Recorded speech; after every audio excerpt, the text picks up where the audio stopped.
We have hit once again a moment when Najee Harris is under attack for seemingly, well, nothing. But this time, I think it's time to put an end to anybody who's out there just talking about how Najee Harris is on his way out of Pittsburgh.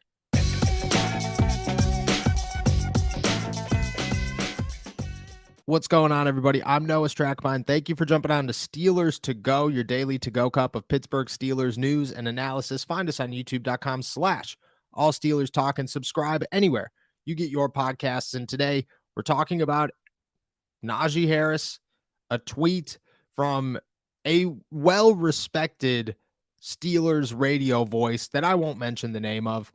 And I have to say that I do respect the hell out of this guy, and I think he's one of the best in the city. Nothing harsh, nothing towards him whatsoever. I'm just using this tweet as an example so that we could start a conversation about why the negative narrative of Najee Harris should seemingly just go away. So the tweet was, bold prediction: Jaylen Warren will be the Steelers' RB1 by Halloween. No excuses for Najee behind much improved line. Najee injuries and overuse in rookie year derailed his career. There's two parts to this. First, I do agree. I think the overuse as a rookie and the lack of offensive line in the last 2 years has certainly hindered Najee Harris's career. This once next Derrick Henry type player should no longer be viewed as such. I mean, I think Najee Harris has all the capabilities in the world. I am still fully in on what Najee Harris brings to the table, and I think he's a starting running back and a high-quality running back on every single football team in the NFL. That being said, Mike Tomlin, Matt Canada, Ben Roethlisberger, guys like Trey Turner, Kevin Dotson, Kendrick Green, Dan Moore, Chooks, Zach Banner, none of those guys did Najee any favors over the last 2 seasons. And if anything, it definitely hurt him and the longevity of his career and the beginning of his career. But I think this year is a different feel. This year is a different season. And I'll say this, that even if those injuries happened last year, injuries happen every year in the NFL. Even if a rough year behind 2 bad offensive lines hurt things early, it does not end everything that comes with Najee Harris. It doesn't even start to end everything that comes with Najee Harris. And we'll talk about why. We talk all the time and make jokes. And, I was watching New Heights podcast the other day with Travis and Jason Kelsey, and they asked the question to all of their guests: can a regular person get 1 yard rushing the football in the NFL? And the answer most times is no. And I believe that it will be no. There's no chance I'm lining up in the backfield and getting a yard. It's just not happening. But to get 1,000 back-to-back seasons with arguably the worst offensive line in football for 1 year and a bottom 10 offensive line his second year, it's impressive. And that's what Najee Harris did. He put this running game on his back. And no matter how hard he was hurting, how many injuries he had, how rough and untrustworthy his offensive line was in front of him, he continued to pound the rock and he continued to earn 1,000-yard seasons. That's impressive on its own. There are a lot of players who don't hit the 1,000-yard mark.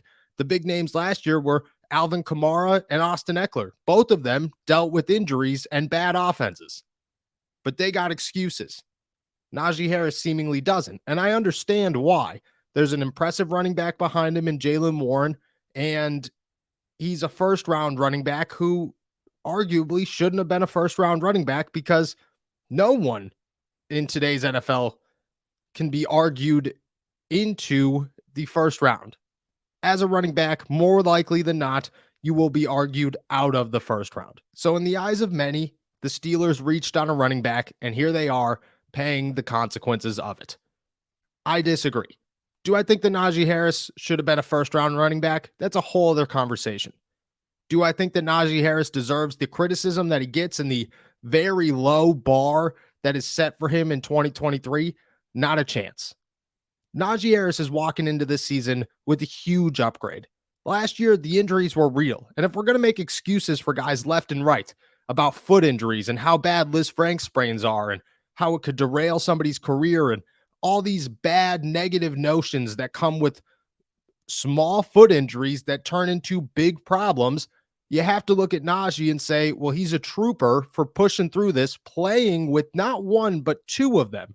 Not one, but two of them this past season and still earning 1,000 yards, while on top of that, having to find some trust in his offensive line after year one was so bad that he openly admitted that it was the hardest running he's ever done in his life and that it was the hardest to trust the people in front of him than any other year playing football. He is coming off or was coming off a season where he literally could not trust the five men in front of him because every time he touched the football, he was going to get hit in the backfield.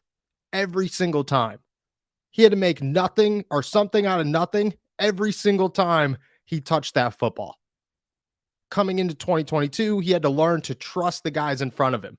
And now coming into 2023, the tweet could say, and some could have the opinion, that his bar is low and that the expectation is not super high.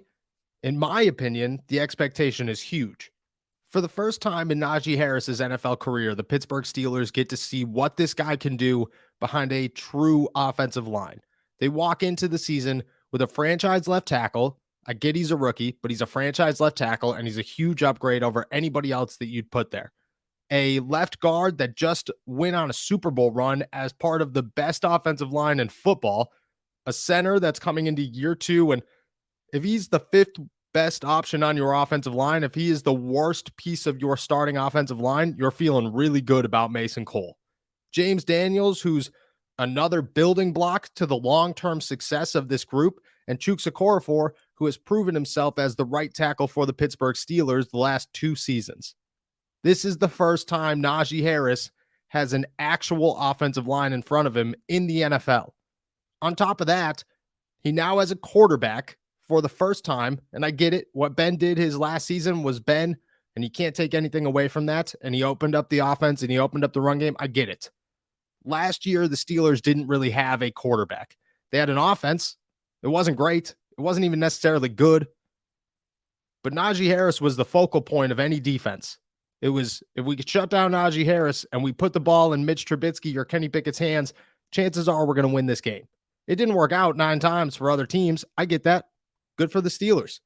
But this season, he's got a quarterback, one that teams have to actually pay attention to, one that teams actually have to game plan against, and that will open up the running game. And on top of that, what made Jaylen Warren successful wasn't necessarily that he was just a better running back. It was that he is so good at everything and that the Steelers utilized him in every way. And they do that with Najee Harris as well, but they try to take advantage of Jaylen Warren being able to do these things, being able to block and pass protection, being able to catch the football out of the backfield.